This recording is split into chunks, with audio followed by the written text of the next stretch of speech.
berdoa mulai. Selesai. Oke, baiklah. Sebelum materinya kita lanjut, Ibu akan bertanya dulu, apa kabar semuanya? Sepertinya lesu sekali ya. Kalau membedakan PAUD, ekonomi, terus hukum itu berbeda. Kalau mengucapkan apa kabar semuanya? Alhamdulillah, luar biasa, Allahu Akbar. Bisa ya?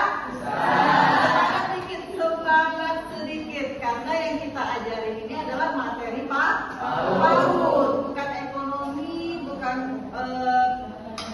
MPI. Ini adalah PAUD. Jadi kita pembelajarannya itu sambil bermain, relax, happy ya. Apa kabar semuanya? Alhamdulillah, luar biasa, Allahu Akbar. Masya Allah. Nah seperti itu. Kan calon-calon panda PAUD, ya, sama bunda PAUD. Kalau ada bunda berarti ada apa? Panda PAUD. Oke. Kita langsung ke materi kita, alat peraga edukatif yaitu APE anak usia dini.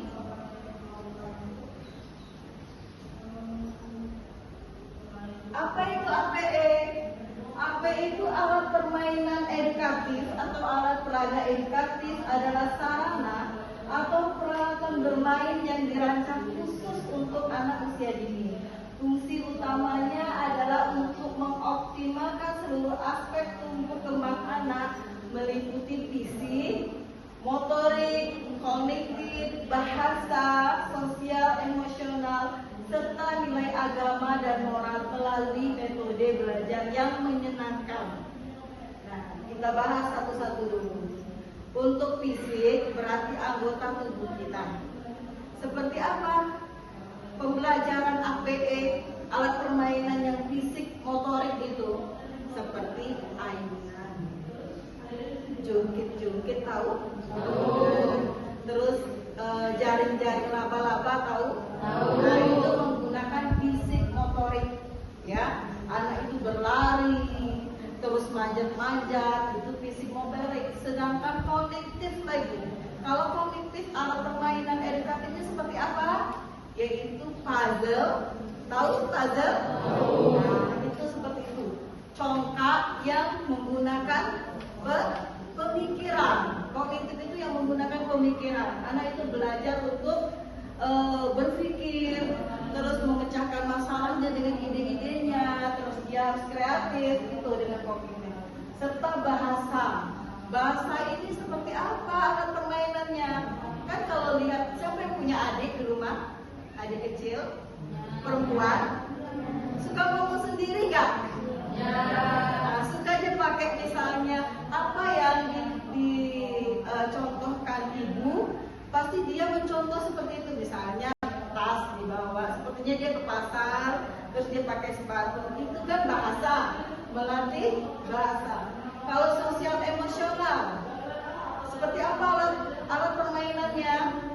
Bola itu sosial emosional, bermain bersama, bermain peran, bermain boneka dan sebagainya. Serta nilai agama dan moral. Seperti apa? Yaitu rukun hijaiyah, belajar praktek sholat. Itulah metode pembelajaran dengan alat permainan edukatif. Next, selanjutnya tujuan alat permainan edukatif yaitu menstimulasi perkembangan, membantu mengasah kemampuan motorik halus dan motorik kasar, memecahkan masalah serta kreativitas. Yang kedua, belajar terarah, mengarahkan naluri bermain anak menjadi aktivitas belajar yang bermakna. Yang ketiga, sosialisasi, melatih anak untuk berinteraksi, berbagi, dan berkomunikasi dengan teman sebaya atau lingkungan sekitar. Jadi menstimulasi perkembangan itu, contohnya yang dilihat di gambar ini, kalian lihat kan? Ada warna-warna, betul? Dengan warna-warna tersebut, nanti anak bisa menstimulasi perkembangan otaknya. Nanti setelah dia ketemu warna, dia akan menyebutkan kalau ini berwarna merah, kalau ini berwarna orange, kalau ini berwarna kuning itu.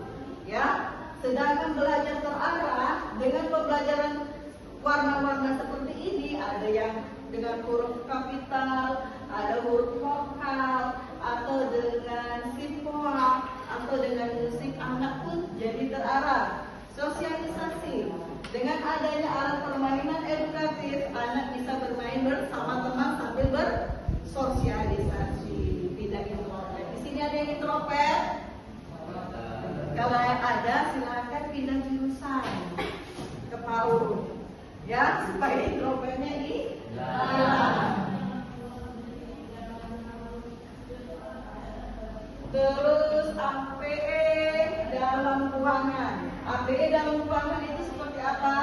Seperti ini contohnya. Alat bermain yang dimainkan di dalam kelas atau ruangan untuk melatih konsentrasi, logika, dan motorik halus. Dua puzzle, mengenal bentuk dan melatih pemecahan masalah. Yang ketiga, balok susun, melatih imajinasi dan koordinasi tangan dan mata.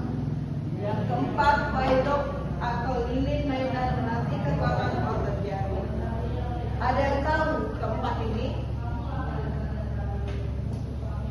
Puzzle tahu? Balok susun? Paidok? Tahu? Ada yang nggak tahu? Ada? Nggak tahu? Paidok itu yang seperti lilin, yang bisa diremas-remas, yang bisa dibentuk-bentuk, yang ada warna-warni itu. Kalau TK semua kan? Kan ada itu. Dia kotak-kotak bisa dibuat gambar apa orang, atau buat kue, atau buat burger dengan paidok. Atau bisa dengan membuatnya sendiri. Nanti Ibu terangkan ya. Terus syarat utama APE yang baik.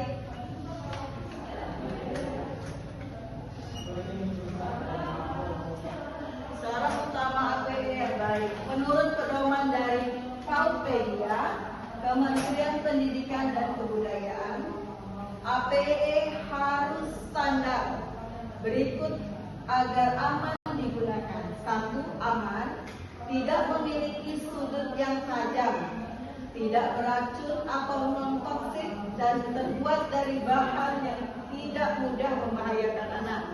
Yang kedua, sesuai usia, ukuran, berat, dan tingkat kesulitan harus disesuaikan dengan tahap perkembangan anak.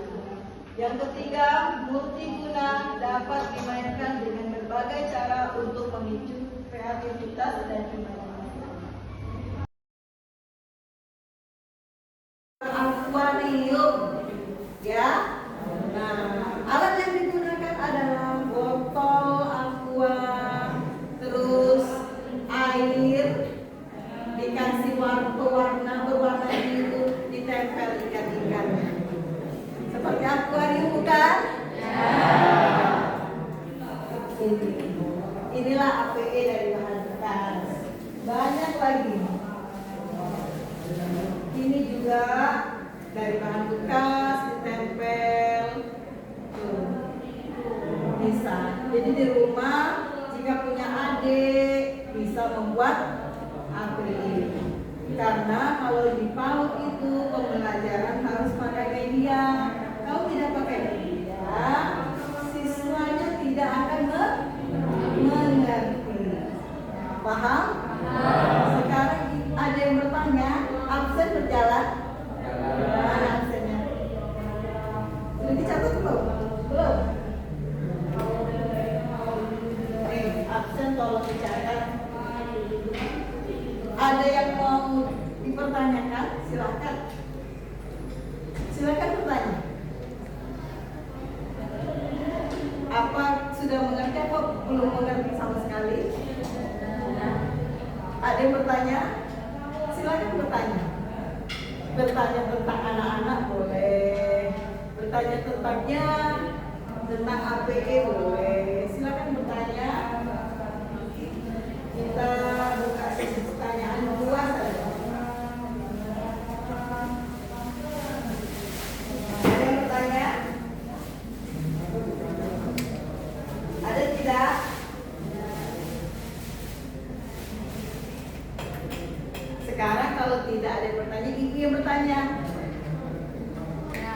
Siapa yang bisa menjawab, maka nilainya akan bertambah. Nah, sebutkan APE di luar ruangan yang kalian ketahui. Ya,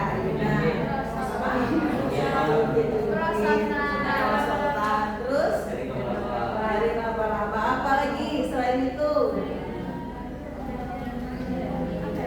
Yang di luar ruangan. Hah? Iya, komputer. Terus apa lagi?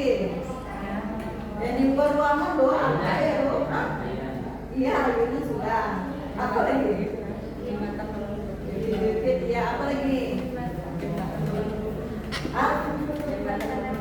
Oh iya, jembatan melengkung. Apa lagi? Ada lagi? Sedangkan APE yang di dalam ruangan, puzzle, ya, terus pedok, terus balok susun, ya betul. Apa lagi?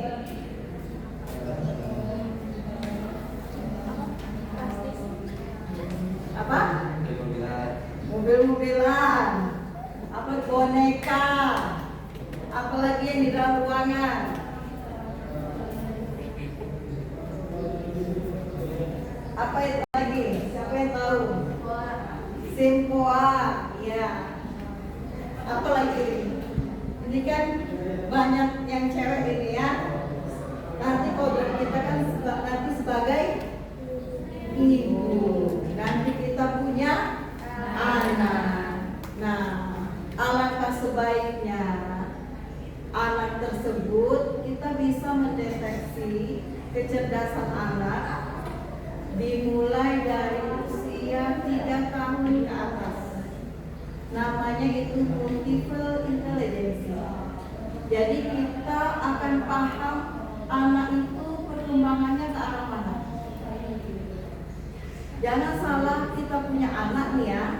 Anak kita maksudnya nggak dominan di akademik matematika, bahasa Inggris, terus tidak pokoknya di akademik dia kurang, tetapi dia untuk fisik motorik dia kuat.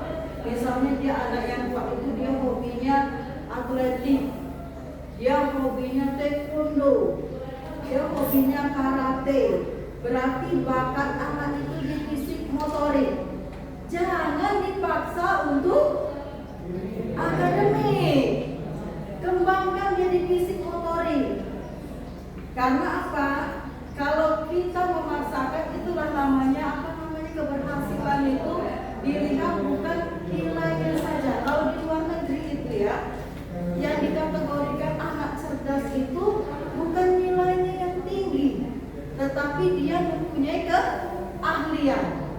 Masa dia jiwanya tuh dia pokoknya kalau lari itu juara 1, tapi dia matematikanya lemah. Jangan dipaksa untuk itu. Jadi sebagai orang tua kita harus sadar anak saya ini kuat lari, berarti dia harus dimasukkan ke dalam klub lari. Biar jadi